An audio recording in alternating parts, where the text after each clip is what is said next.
Ako si Kate Traca, dating rebelde. Nakipagdigma para sa isang adhikain. Adhikaing akala ko ay tama, itinatak sa akin.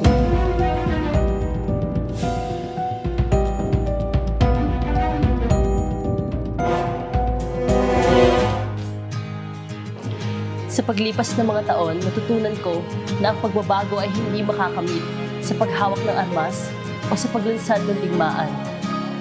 At ngayon, mula sa mga sugat ng nakaraan, sana maging inspirasyon ang buhay ko para sa mga taong naghahanap ng liwanag at pagbabago.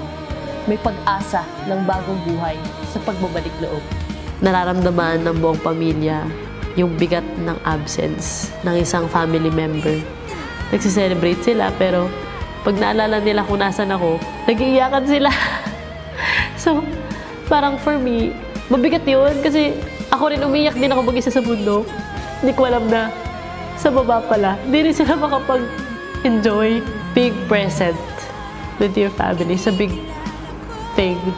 Panahon na para isipin natin kung saan ba nagbabato yung presence natin.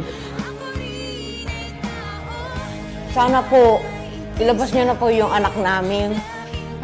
May naghihintay pa sa inyong pamilya. Umuwi ka sa bahay na. Umuwi ka. Always put your family first. Lalo-lalo na sa mga dati kong kasamahan na hopefully makasama na yung mga family nila ngayong Pasko. Hopefully mag-surrender.